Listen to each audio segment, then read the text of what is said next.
Bienvenidos a la unidad 3 de nuestro curso Lectura Estratégica.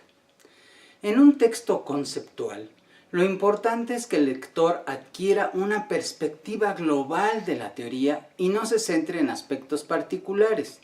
Se caracteriza por exponer y explicar una serie de conceptos. En el texto metodológico se discuten y fundamentan diferentes procedimientos o estrategias o técnicas para resolver un problema con datos derivados de un experimento concreto. En cambio, el texto empírico es aquel que comunica los resultados de una investigación, generalmente experimental, como los que se reportan en las revistas científicas. Fundamentalmente expone una serie de apartados, como introducción, sujetos, métodos, resultados y discusión. Es el que estamos viendo aquí, pero tenemos que ver que esta distinción no es tan estricta. Un artículo de investigación es un texto primordialmente empírico, pero tiene una sección conceptual en la introducción, donde se dan los antecedentes, tanto básicos como aplicados del problema a tratar. Y también tiene una sección metodológica, donde presenta un procedimiento específico. Por esta razón, y por la complejidad de las categorías que estamos analizando, vamos a dar una serie de precurrentes a continuación.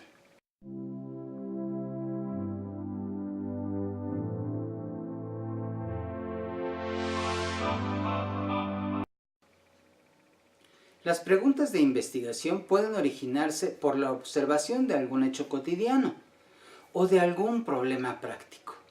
Puede ser la aplicación creativa de un juego de letras a su uso como sílabas sin sentido en el estudio de la memoria, como lo hizo Ebbinghaus, o los resultados sorprendentes por un accidente, el caso del descubrimiento de la penicilina por Pasteur, o por un aparato que se descompuso, así reporta Skinner, que estudió la extinción, o la observación de que en una ciudad muy poblada, ante numerosos testigos, un marido puede golpear a su mujer hasta matarla, sin que siquiera se avisara anónimamente a la policía.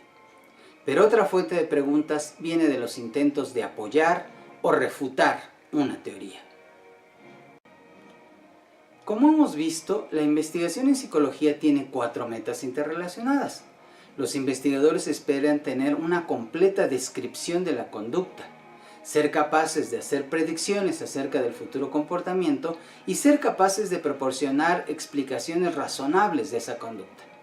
Además, suponen que el conocimiento derivado de su investigación se aplicará en beneficio de la gente, ya sea en forma inmediata o a largo plazo. Estas metas, y en especial la explicación, son la esencia del proceso de construcción de la teoría y de la aprobación de hipótesis. La ciencia puede definirse como un método sistemático para la explicación de fenómenos empíricos. ¿Qué es la explicación? Se explica algo cuando se sabe qué lo causa. Aunque causalidad es un concepto complejo, vamos a ponerlo en términos lo más sencillos posibles. Primero, si variamos sistemáticamente un evento X. Segundo, si controlamos todos los factores externos a ellos.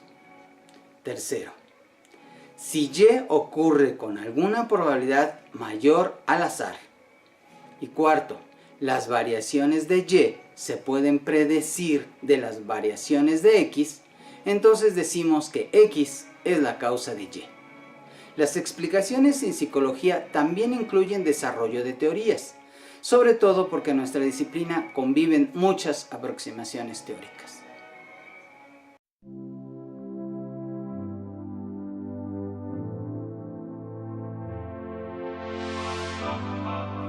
Una teoría es un conjunto de declaraciones acerca de algún fenómeno comportamental que, 1. Mejor resume y organiza el conocimiento existente acerca de un fenómeno. 2. Provee una explicación tentativa para ese fenómeno. Y 3. Sirve como base para hacer predicciones. Se considera como una verdad de trabajo, sujeta a revisión, pendiente a nuevos hallazgos.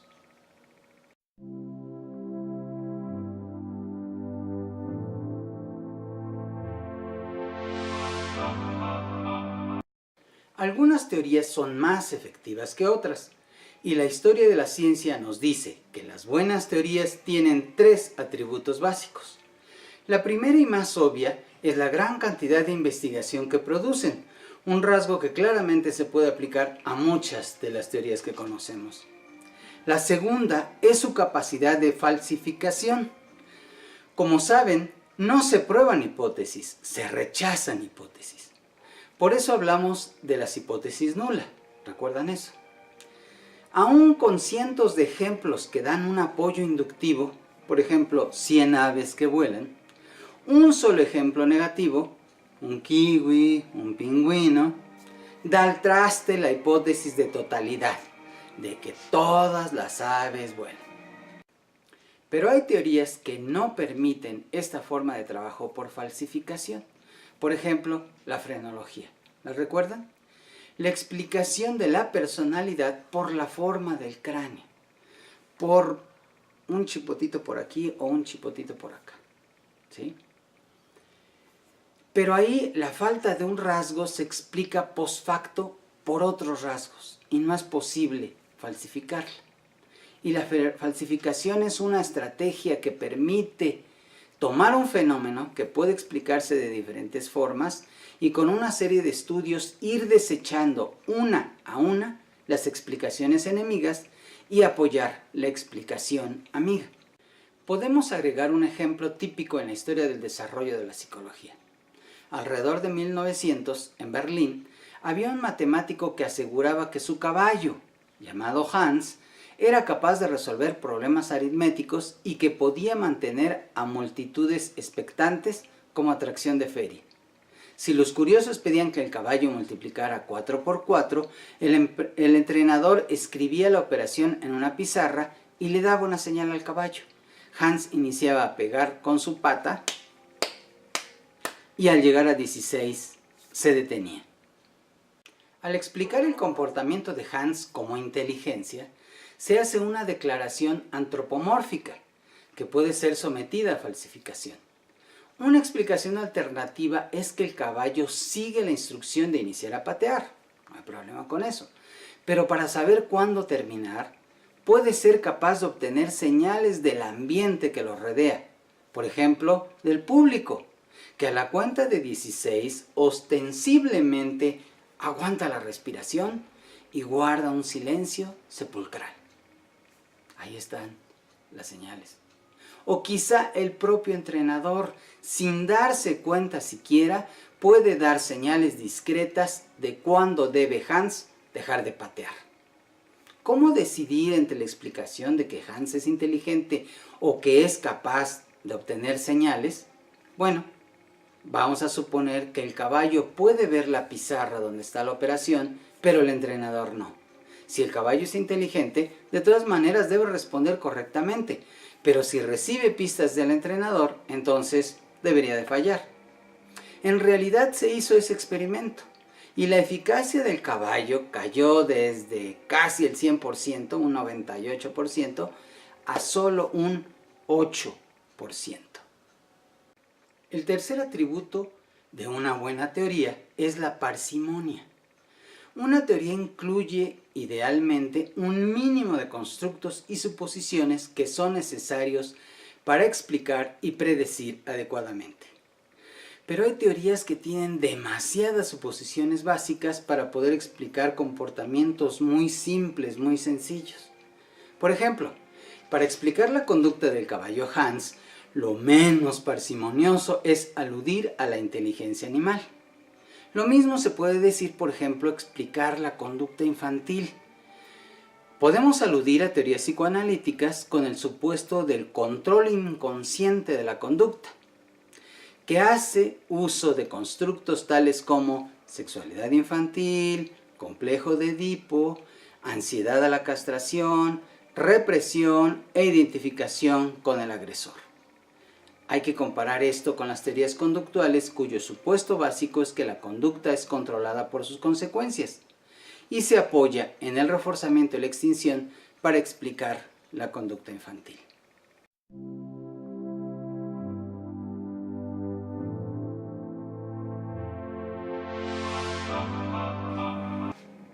Llegamos entonces a la definición de los supuestos básicos. Son los elementos conceptuales de una explicación a partir de aspectos de un modelo teórico que permite ubicar los antecedentes y las definiciones del fenómeno que se estudia. Esta categoría está relacionada con el aprendizaje de conceptos dentro de la estructura de la disciplina. Comprende los principios o postulados de los cuales derivan los conceptos centrales y el método con los que se abordan los problemas, mismos que sustentan conceptualmente la explicación del objeto de estudio. Un supuesto no se expresa, no se prueba, pero es aquello de lo que depende la investigación. Hay supuestos generales de la disciplina y específicos de un modelo. Por ejemplo, los conductistas tienen un supuesto general: no hay que aludir a otros conceptos más allá de la conducta. Y el organismo es reactivo, es entonces el medio el que moldea la conducta. En el psicoanálisis hay que hablar de una serie de estructuras psíquicas para explicar la conducta, por lo que ahí el ambiente es secundario. Hemos visto que el inicio de una investigación se caracteriza por tener una pregunta de investigación empírica que relaciona dos variables. También sabemos que son las variables independientes las que se plantea afectan a las dependientes, que es lo que se mide, y que las variables extrañas son aquellas que no queremos que influyan en nuestra relación entre la variable independiente y la dependiente.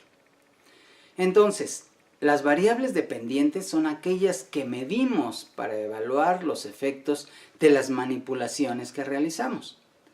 La medición es la asignación de símbolos, tanto nombres como números, y las diferencias que observamos en las cualidades o cantidades de una variable. Así es que, ¿qué es medir? La variedad de conductas medidas por los psicólogos es virtualmente ilimitada. Lo que es factible de medida va desde conductas fácilmente visibles, como correr por un laberinto, a reportes verbales por medio de cuestionarios, hasta registros de actividad fisiológica mientras se realiza una tarea cognitiva. Pero ¿cómo se decide qué medir? ¿Cómo hacerlo? Si se desea, por ejemplo, saber las estrategias de solución de problemas en niños pequeños, ¿quién decidió que se debería observar si los niños usaban los dedos para contar? ¿Quién dice que atención significa encontrar ciertas letras de entre una lista llena de distractores? En parte, los investigadores saben qué medir porque revisan la literatura en su área de experiencia y de esta forma conocen las medidas que se usan en ese tipo de investigaciones. Pero también pueden desarrollar ideas para nuevas medidas al modificar las medidas comunes. Finalmente, desarrollan medidas en el proceso de refinar los constructos teóricos de interés en su estudio. Vamos a ver esto. Cuando los investigadores planean un estudio, ellos deben de definir los constructos a usarse en el proyecto de una forma tan precisa como sea posible. ¿Suena familiar? Estamos hablando de definiciones operacionales. Parte del diseño de cualquier estudio incluye tomar los constructos de interés, los cuales por definición no son directamente observables, y decidir cuáles conductas reflejarán en una forma adecuada tales constructos. En los ejemplos de atención, como encontrar letras entre un conjunto de distractores, o en las estrategias de cálculo, donde se pedía ver si usaban los dedos para contar los niños, los constructos no son directamente observables, cada uno debe ser inferido de las medidas usadas para investigarlo. Este proceso se repite una y otra vez en psicología y permite al investigador plantear algunas preguntas empíricas que parecían ser imposibles de contestar a primera vista. Estos constructos nos permiten definir una unidad de análisis en un nivel abstracto. La siguiente pregunta sobre medición versa sobre el muestreo, o sea, la decisión que debe tomarse sobre a quién medir. Además de las decisiones acerca de qué medidas usar cuando realizamos una investigación en psicología, el investigador debe decidir a quién le pedirá que participe como sujeto o participante para medir su comportamiento. Y aquí entran consideraciones que se integran en la unidad de análisis de observación o estadística. Por lo tanto, llegamos a la definición de unidad de análisis. La unidad de análisis son todos aquellos elementos básicos que constituyen el objeto de conocimiento de una teoría dentro de una disciplina y que han sido establecidos a través de un consenso. Es la materia prima del trabajo conceptual y metodológico. La unidad de análisis puede enfocarse a tres niveles. A nivel disciplinario o nivel macro, se habla del objeto de estudio de la disciplina.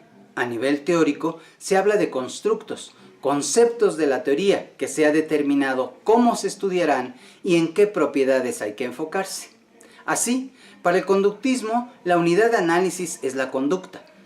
Para el análisis experimental de la conducta es la relación entre estímulo discriminativo, respuesta operante y el reforzador, o la triple relación de contingencia. A nivel de observación, la unidad de análisis es lo que se va a medir. Personas, grupos humanos, poblaciones completas, eventos o interacciones sociales. Enfermedades, accidentes, infecciones intrahospitalarias o entidades intangibles susceptibles de medir, como exámenes, día-cama, número de pensamientos suicidas. En otras palabras, la unidad de análisis a este nivel de observación es cómo se va a medir la variable dependiente. De manera tal que la unidad de análisis está muy relacionada con los supuestos básicos de la investigación. Pero también tendrás que preguntarte, desde el título, ¿se puede uno imaginar la unidad de análisis, los supuestos básicos? Pero quizá en el objetivo. Finalmente, en la justificación, si hay una justificación teórica, tiene que haber una relación con los supuestos básicos y con lo que se va a medir, con la unidad de análisis. Para la siguiente unidad seguiremos hablando de las relaciones entre todas estas categorías de la estrategia de análisis de textos. Hasta luego.